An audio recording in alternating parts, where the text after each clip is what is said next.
Hadirin kaum muslimin wal muslimat, pemirsa iNews TV dimanapun berada, Al-Quran sebagai sumber kemuliaan. Kita buktikan bahwa Al-Quranul Karim merupakan sumber kemuliaan. Kalau kita lihat dari sekian nabi, ada seorang nabi yang mendapat julukan Sayyidul Anbiya wal Mursalin. Pastinya semua tahu bahwa yang dimaksud adalah Nabi Muhammad sallallahu alaihi wasallam. Kenapa beliau mendapatkan julukan Sayyidul Anbiya wal Mursalin? Karena beliau diutus oleh Allah dan diberi pedomannya, yaitu Al-Quranul Karim. Jadilah Nabi Muhammad Sayyidul Anbiya wal Mursalin. Kalau kita lihat lagi, di antara sekian umat para nabi, ada yang disebut dengan Ashraful Umam. Artinya umat yang paling mulia.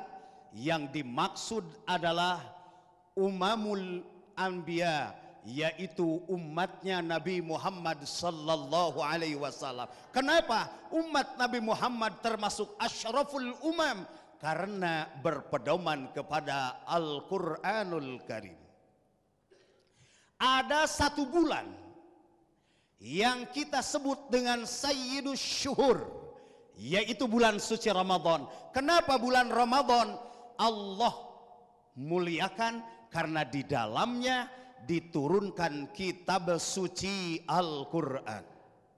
Ada satu malam yang apabila kita melaksanakan kebaikan di malam itu, Allah lipat gandakan lebih baik dibandingkan dengan ibadah 1000 bulan, yaitu malam Al-Qadar. Kenapa? Karena pada malam Al-Qadar Allah turunkan kitab suci Al-Quran. Apapun yang hidup bersama Al-Quran akan dimuliakan oleh Allah Subhanahu wa ta'ala. Timbul pertanyaan, apakah saya hamba yang biasa bisa menjadi mulia? Jawabnya pasti. Dalam sebuah hadis yang diriwayatkan oleh Imam Muslim, Rasulullah sallallahu alaihi wasallam bersabda, alladzi yaqra'ul Qur'an wa huwa mahirun ma'as safaratil kiramil bararah. Orang-orang yang membaca Al-Quran dan dia mahir dalam membaca Al-Quran, ma'as safaratil kiramil bararah, nanti di akhirat akan dihimpun, akan dikumpulkan, akan disatukan dengan para nabi dan para rasul. Subhanallah. Bagaimana saya yang tidak mahir?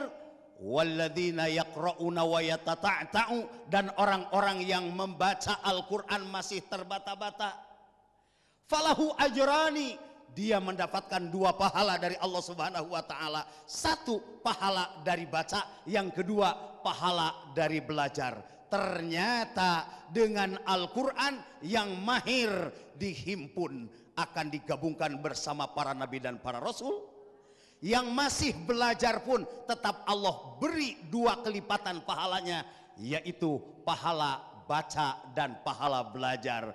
Makanya ibu dan bapak juga pemirsa dimanapun berada, ingat jangan pernah takut untuk membaca Al-Quran.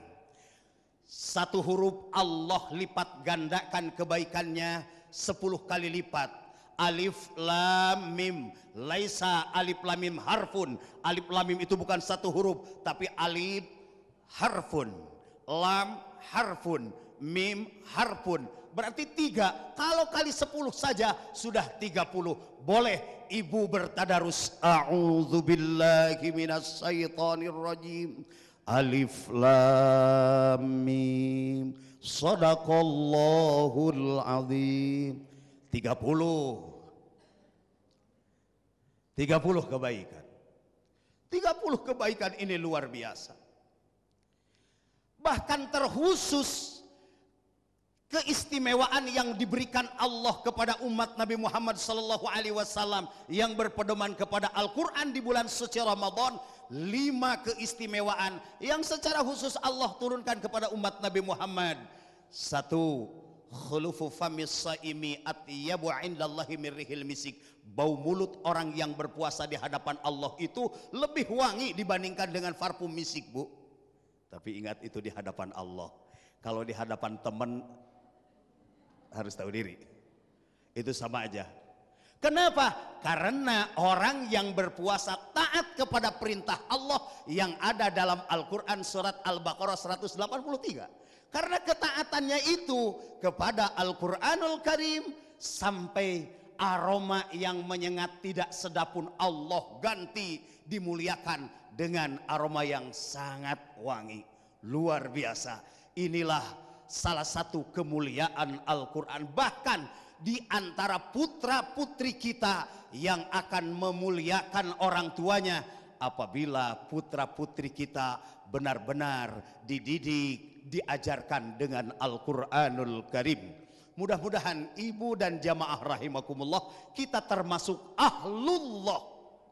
Ahlullah itu adalah hum ahlul Quran, yaitu orang-orang yang senantiasa menjadi ahlul Quran.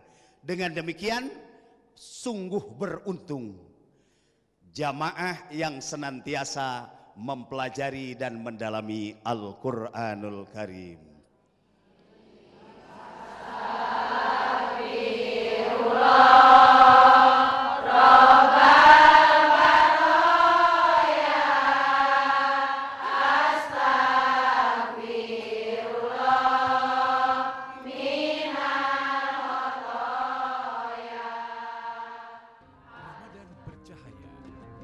Legenda dakwah